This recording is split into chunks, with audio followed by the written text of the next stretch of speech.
Hello and welcome back to another video. So in today's video we're going to be looking at the recent ROC Triathlon England that I did. So the ROC Triathlons are a trilogy of events. First one earlier in the year was in Wales, then the one just this past weekend was in England, and then the final is in Scotland. So these are kind of triathlons, so swim, bike and run, but kind of reimagined in a slightly different way, including a mountain ascent essentially in the middle of them. So the one I did earlier in the year was up Snowdon, and then when the one just gone at the weekend was in the Lake District and involved climbing up Scafell Pike, so the highest mountain in England, highest mountain in the Lake District, as the running portion. So this is what it entailed. So there was a 1.5 kilometre swim in Lake Windermere, then that was onto the bike for the first bike leg, so 46.5 kilometres into the base of the mountain, then a 17.5 kilometre run up and down the mountain, and then another 45.5 kilometre bike back out, followed by a very brief 1k run back over the finish line to finish. My finishing time for all of that ended up being about 8 hours and 18 minutes, so reasonably long day out in total.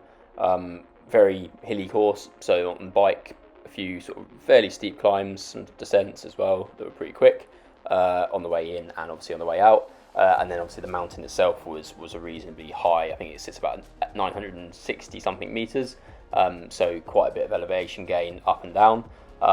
Overall pretty happy with how it went. Weather was really hot, but I think I dealt well with that, and overall enjoyed the day out, so enjoy the video.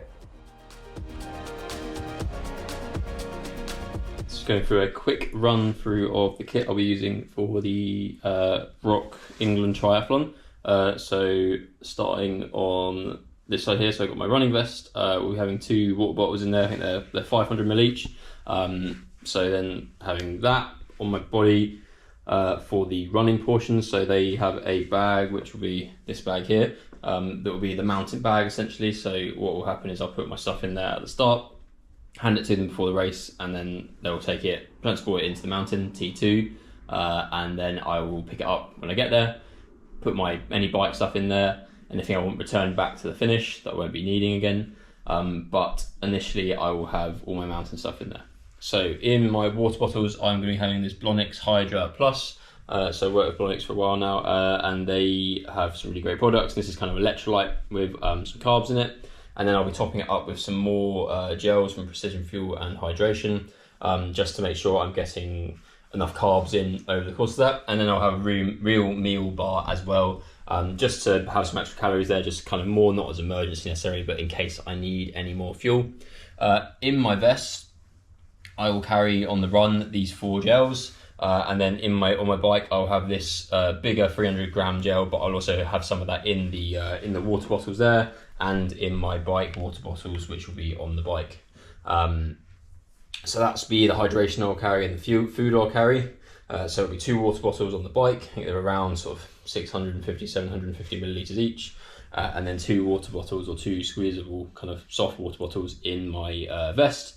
Then moving on, so the weather looks really good tomorrow, so meant to be a really good forecast, but the mandatory kit requires us to have waterproof, so I've got waterproof trousers there in the black, and then a roughly waterproof top here, and some gloves, and then a buff and an emergency foil blanket, and just some tissues just in case I need them. So that's kind of mandatory cold weather kit, but as I said, the weather's meant to be really good tomorrow, so hopefully none of that will be necessary. Then I've got my Garmin 530 bike computer, so I'll be tracking it all on my watch, which will be the Fenix 6X Pro, but I'll use the bike computer on the bike section just so I've got all that data, like speed and power and time, all that kind of stuff right in front of me, so I have to keep looking at my watch. Then I've got my hat for the run, again meant to be quite nice weather, so hat nice and important, and then my helmet. So before, this is my mountain sort of transition bag, so this will have all my gear for the mountain in it, my trainers, my running satchel or running bag, and all the stuff in there, and all my hydration and fuel and stuff for the mountain section, and then I'll put that back in the bag, when I finish the mountain section. That will get taken back to the start. Then I've got my heart rate map strap and the heart rate battery monitor bit for the whole duration of it. Then I have my tri suit and tri belt, so this will be worn the whole time, and then I wear it underneath my wetsuit at the start, which in there, so wetsuit, goggles and a towel just so I can dry myself off a little bit when I come out of the water. So yeah, that's all the kit I'll be carrying, obviously bike as well, which is not here currently, but wetsuit, tri-suit, mountain bag, mandatory kind of cold weather, wet weather kit, fuel and hydration, mountain bag, which is going to carry the mandatory kit and some of that fuel, and then helmet, hat and bike computer.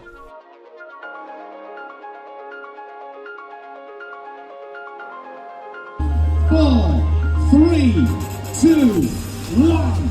It is time to go. Good luck, everybody. Have a great race. The ROC England is on the line.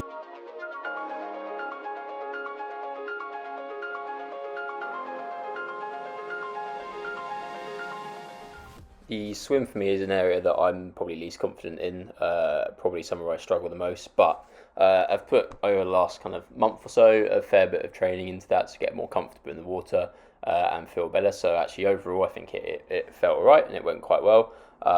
So out of the water in I think about 44 minutes and then into the first transition, so getting ready to get onto the bike and out onto the bike course.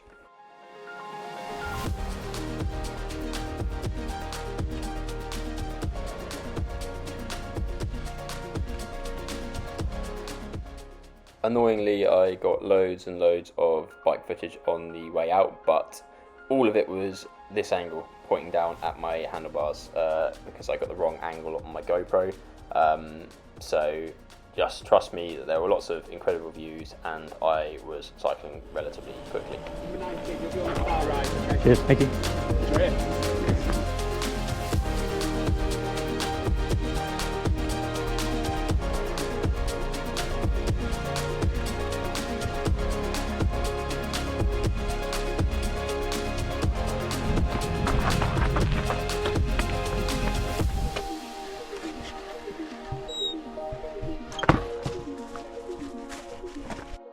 Once I was through the second transition off of the bike, I was out onto the run course. So it was relatively flat through the valley, as you can see here, for the first probably about 3-4 kilometers maybe. And then once we then got into kind of the hills, it then started to climb up pretty consistently from there up to a bit of a plateau in the middle where we had some drops and some elevation gains, but stayed largely flat. But the first initial bit through this valley and then into this climb here, which then continued on pretty steep up to a bit of a kind of transition on the mountain.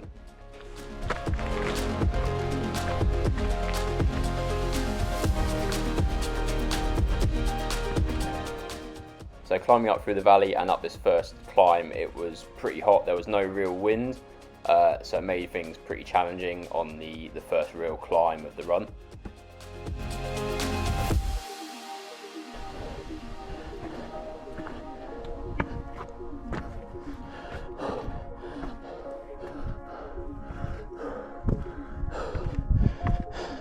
When does the hill start? Almost.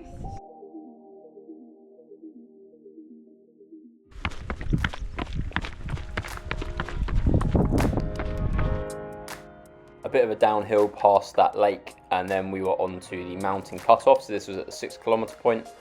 This is where if you hadn't made it by 12:30, you weren't allowed to continue on and then continue up the mountain.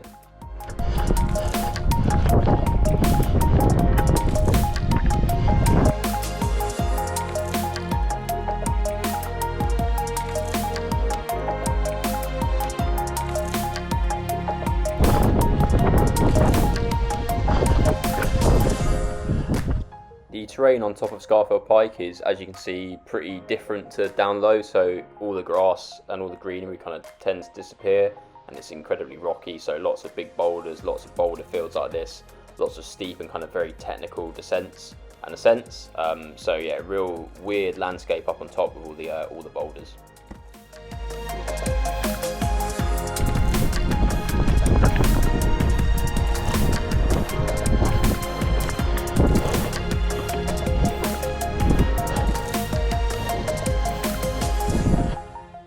this climb, it was then reaching the summit turnaround. So this was probably about maybe 30 meters short of the actual summit, but made it up to this point.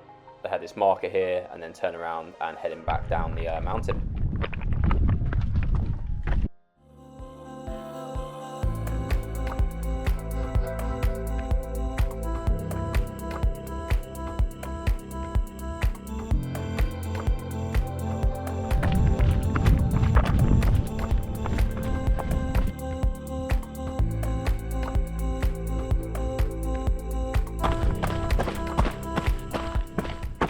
After all the climbing and ascending earlier on, it was pretty fun to then get into some faster descents, so on kind of pretty mixed terrain, so some gravel, some big boulders, and then onto the grass again at the bottom, but yeah, some fun descending at pace.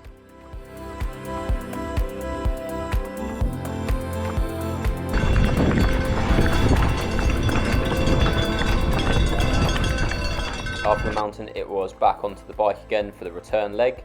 It was all going pretty well at the start, my legs felt alright, was coping well with the hills got steadily sort of less steep as we went back, and then at about 15 kilometers to go I had a mechanical problem where my gear cable snapped, so I was stuck in my absolute highest gear on my bike, but still managed to kind of get my way over the line by grinding a little bit on the pedals to get there, and then it was onto a final run over the finish line.